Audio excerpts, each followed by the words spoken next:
তার এত কারামত ছিল, ওনার এত বুজুর্গি ছিল, উনি যদি কোনো বড় মাছকে বলতেন, রে মাছ তুমি তো আল্লাহর সৃষ্টি, আমাকে কুলে ভিড়াই দাও, তিনি মাছের পিঠে আরোহণ করে মাছকে যদি বলতেন, মাছ আল্লাহর ওলিদের কথা শুনতেন। সহিহ বুখারীর বর্ণনা, সহিহ মুসলিমের মধ্যে আছে, ইন্না মিন ইবাদিল্লাহি মান লাউ আকসামা আলাল্লাহি লা বাররা রুব্বা শাসা ওয়াকবাররা লাউ আকসামা আলাল্লাহি লা বাররা। সহিহ মুসলিমের বর্ণনা, আল্লাহর এমন কতগুলো প্রিয় ভাজন আছেন, প্রিয় বান্দা আছেন, তারা যদি কোনো কিছু বলেই ফেলেন তাহলে আল্লাহ তাআলা সাথে সাথে এটা কবুল করেন। ওয়া ইন সালানি, সহিহ বুখারীর হাদিস, ওয়া ইন সালানি লাউতিয়ান্না, যদি তারা আমার কাছে কোনো কিছু চায় অবশ্য আমি তাদেরকে দান করি। ওয়া ইন ইস্তাজানি, যদি তারা আমার কাছে কোনো কিছু আশ্রয় কামনা করে, লাউইদান্নাহু, এখানে মাদানী সাহেব বসা আছেন, অবশ্য আমি তাদেরকে আশ্রয় দান করি। আল্লাহু আকবার বলেন। এই জন্য আল্লাহর ওলিদেরকে নিয়ে যারা মস্কারা করেন, আল্লাহর ওলিদেরকে নিয়ে মস্কারা করবেন না। ওলি আউলিয়া, কোরআনুল কারিমে প্রায় 234টি জায়গায় ওলি, মুত্তাকি, মুহসিন এদের পরিচয় আল্লাহ কোরআন মাজিদে দিয়েছেন। ইন আউলিয়াউহু ইল্লাল মুত্তাকুন, আলা ইন্না আউলিয়া আল্লাহি লা খাউফুন আলাইহিম ওয়া লা হুম ইয়াহজানুন আল্লাযীনা আমানু ওয়া কানু ইয়াত্তাকুন লাহুমুল বুশরা ফিল হায়াতিদ দুনিয়া। আল্লাহু আকবার। ওয়া ফিল আখিরাহ। আল্লাহু আকবার বলেন। এই জন্য এই জমিন আল্লাহর ওলিদের জমিন। আল্লাহু আকবার। এটা 12 আউলিয়ার জমিন। এই বাংলাদেশ 360 অলির জমিন। শাহ সুলতান বলখি মাহি সাওয়াদ এসেছিলেন 1000 বছর আগে, মানুষদেরকে তাওহীদের দাওয়াত দিয়েছেন, রিসালাতের দাওয়াত দিয়েছেন, নবী প্রেমিক তৈরি করেছেন, মাথায় টুপির ব্যবস্থা করেছেন, খানকা করেছেন, মসজিদ করেছেন, মাদ্রাসা করেছেন, দরগাহ করেছেন। আল্লাহর ওলিদের টার্গেট শুধু হাদিয়া খাওয়া নয়, আল্লাহর ওলিদের টার্গেট শুধু পেট পূজা নয়, তারা দ্বীনের কাজে আত্মনিয়োগ করেছেন, তারা ছিলেন হাদি। সুবহানাল্লাহ বলেন।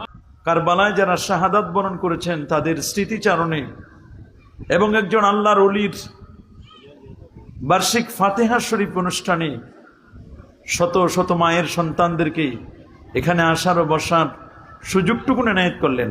আর শোন, আমরা সকলেই সর্বোচ্চ শক্তি দিয়ে, দারাজ কণ্ঠে, প্রাণ খুলে, দিল মন উজাড় করে, হৃদয়ের সবটুকুন আবেগ আর অনুভূতিকে উচ্ছ্বাস করে, হৃদয়ের বদ্ধ কপাটকে উন্মোচন করে দিয়ে, ইসলামের বলে বলিয়ান হয়ে, ইসলামের তেজে তেজিয়ান হয়ে, আকাশ ও বাতাসকে মুখরিত করে, রাতের নিস্তব্ধতাকে ভঙ্গ করি, সিংহ শার্দুলের মতো আওয়াজ তুলি, পুরোসূচিত কণ্ঠে, কণ্ঠের সাথে কণ্ঠ মিলিয়ে কালিমাতে শুকুর আদায় করে পড়ে নিচ্ছে আলহামদুলিল্লাহ। লাখো কোটি, তার চেয়ে অনেক অনেক গুণ বেশি দরুদ আর সালাম পেশ করছি আল্লাহর সৃষ্টির প্রধান আকর্ষণ, কুল কায়নাতের নবী, আকা মাওলা, তাজিদার মদিনা, সুলতান মদিনা, শামসুদ্দোহা, বদরুদ্দোজা, নূরুল হুদা, সাহিব কাবা কাউসাইন আও আদনা, রাসূলুস সাকালাইন, ইমামুল হারামাইন, ইমামুল কিবলাতাইন, ইমামুল জাদ্দিল হাসান ওয়াল হুসাইন রাদিয়াল্লাহু তাআলা আনহুমা, আফতাব নবুওয়া, শাহানশাহি রিসালা, নূরি মুজাসসাম, হুজুর আকরাম, নূরুন আলা নূর, হাবিবুনা, শফিউনা, কুদওয়াতুনা, মুর্শিদুনা মুহাম্মাদুর রাসূল সাল্লাল্লাহু আলাইহি ওয়াসাল্লাম, যিনি ইয়াসিন, যিনি তাহা, যিনি মুজাম্মিল, যিনি মুদ্দাসসির, যিনি আকা মাওলা, যিনি আমাদেরকে এতিম করে সোনার টুকরা জমিন আল মদিনা আল মুনাওয়ারার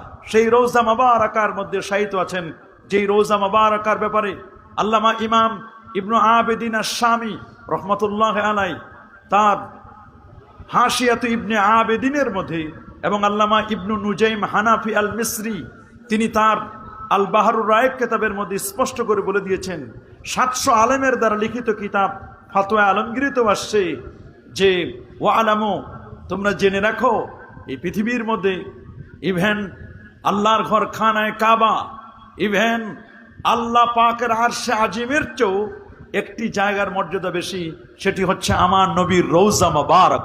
আল্লাহু আকবার।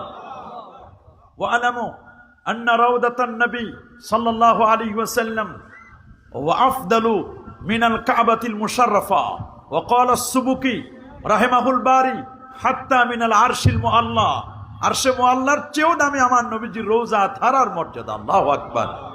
সেই নবীর উম্মত হিসাবে আজও পর্যন্ত পরিচয় দিতে পারছি, তার উসওয়া, তার আদর্শকে আমরা জীবনে ধারণ করতে পেরেছি এবং তারই জীবনকে, তারই সিরাতে মুস্তাকিমকে, তিনি যে পথের আহ্বায়ক ছিলেন সিরাতে মুস্তাকিমের, সেই সিরাতে মুস্তাকিমের ডানে বামে অবৈধ দখলদার, দুষ্ট দুরাচার, এজিদ বাহিনী এবং তার সাঙ্গপাঙ্গদেরকে নিঃশেষ করার জন্য নবী পরিবারের প্রায় ৭২ জন সহ ইমাম হুসেন রাদিয়াল্লাহু তাআলা তিনি যে শাহাদাত বরণ করলেন, সেই সোহাদায়ে কারবালাদেরকে আজকে আমরা স্মরণে আনতে পাচ্ছি এবং আল্লাহর ওলিকে আমরা স্মরণ করতে পাচ্ছি। আসুন আরেকটি বার শুকরিয়া আদায় করে পড়ে নিচ্ছি আলহামদুলিল্লাহ। প্রিয় সুধী, আপনারা সকলে অবগত আছেন, এই যে মসজিদটি হচ্ছে ভো ফকির শাহ জামে মসজিদ। আসলে উনি যদিও আপনাদের এই এলাকায় ভো ফকির নামে পরিচিত ছিলেন, আসলে তার নাম হচ্ছে শাহ সুলতান বলখি মাহি সাওয়াদ রহমতুল্লাহ আলাইহি। আল্লাহু আকবার বলেন। তার নাম হচ্ছেন শাহ সুলতান বলখি মাহি সাওয়াদ, যিনি আফগানিস্তানের বলখ অঞ্চলের মানুষ ছিলেন। বলখ হচ্ছে বর্তমান আফগানিস্তান। বলেন, বলখ হচ্ছে বর্তমান কি আফগানিস্তানের এলাকার তিনি মানুষ ছিলেন। তিনি ছিলেন বালখ রাজ্যের সম্রাট, বলখের সম্রাট শাহ আলী আসগরের সন্তান ছিলেন। শাহ আলী আসগর তিনি ছিলেন বলখের সম্রাট। বাবার ইন্তেকালের পরে যিনি মসনদে বসেছিলেন তিনি হচ্ছেন ভো ফকির শাহ সুলতান বলখি মাহি সাওয়াদ। আল্লাহু আকবার বলেন। আল্লাহর ওলিরা কখনো দুনিয়া চায় না, দুনিয়াকে তারা কখনো প্রায়োরিটি দেয় না। আল্লাহর ওলি যারা, ওরা দিনদারিত্বকে বেশি পছন্দ করেন, ওরা দুনিয়া বিমুখ, জাহিদান আনি দুনিয়া রাগিবান ইলাল আখিরা, তারা দুনিয়া থেকে বিমুখে আল্লাহর দিকে তারা মনোনিবেশ করেন। বাবার রাজ্যের চেয়ার ছেড়ে যিনি আফগানিস্তান বলখ থেকে তিনি একটি মাছের পিঠে আরোহণ করে পদ্মা নদী হয়ে যিনি হালদা নদীতে এসেছিলেন, বিশেষ করে তিনি এমন একজন ব্যক্তি ছিলেন, তিনি বাংলাদেশের সেই সময় বাংলার সন্দ্বীপ, কোন জায়গায় সন্দ্বীপ এবং এই অঞ্চল সীতাকুণ্ড, এই আশপাশের অঞ্চলগুলোতেই, এবং এখানে তিনি বিয়ে শাদিও করেছিলেন। আল্লাহু আকবার বলেন। এবং আমি যতটুকু জেনেছি আপনারা তারই উত্তরসূরি বা তাকে আপনারা মহাব্বত করেন, তাকে আপনারা ভালোবাসেন। শাহ সুলতান তারই আপনারা আওলাদ। শাহ সুলতান তিনি বলখ থেকে এসেছিলেন, এই জন্য তাকে বলখি বলা হয়। আর মাহি সাওয়ার, মাহি মানে মাছ, বলেন মাহি মানে কি? সাওয়ার মানে আরোহণ করা, এটি ফার্সি শব্দ। এখনো পর্যন্ত ওনার কারামত এখানে সাগর থেকে বড় বড় মাছগুলো এখানে। মাহি মানে মাছ, যেমন রংপুরের একটা জায়গার নাম মাহিগঞ্জ, বহু আল্লাহর ওলিরা মাছের পিঠে আরোহণ করে সমাবেশ করেছিলেন, এই জন্য ওইটার নাম হলো মাহিগঞ্জ, রংপুরের মাহিগঞ্জ। আবার নারায়ণগঞ্জ, অনেক হিন্দু নারায়ণরা বসে এক জায়গায় সমাবেশ করেছিল, এই জন্য ওটার নাম হচ্ছে নারায়ণগঞ্জ। আবার মুন্সীগঞ্জ, অনেক মুন্সি এক জায়গায় বসে সমাবেশ করেছিল, এই জন্য ওটাকে বলা হয় মুন্সীগঞ্জ। হাজীগঞ্জ, অনেক হাজি এক জায়গায় বসে সমাবেশ করেছে, এই জন্য হাজীগঞ্জ। শাহ সুলতান বলখি মাহি সাওয়াদ তিনি আফগানিস্তানের একজন মুজাহিদ ছিলেন, বাবার রাজ্যের সম্রাট ছিলেন। সেই সম্রাটকে ছেড়ে দিয়ে তিনি এত বড় একজন পণ্ডিত, 440 হিজরিতে তিনি এই বাংলায় এসেছিলেন। আজ থেকে প্রায় 1000 বছর, 1100 বছর আগে। আল্লাহু আকবার বলেন। 1000 বছর আগে তিনি এই অঞ্চলে এসেছিলেন। মাহিম সাওয়ার মাছের পিঠে আরোহণ করে এসেছিলেন। মাছের পিঠে আরোহণ করে আসার কারণে কেউ কেউ বলছেন এখানে দুটো কারণ। ওনার যে নৌকাটা ছিল, সফিনা নৌকাটা, এই নৌকাটা দেখতে একটা মাছের আকার ধারণ করেছিল, একটা মাছের আকৃতি ছিল, এই জন্য তাকে মাহি সাওয়ার বলে। দূর থেকে মনে হতো নদীতে যখন শাহ সুলতান বলখির নৌকাটা চলতো, মানুষ মনে করতো মনে হয় একটা মাছ ভেসে আসতেছে।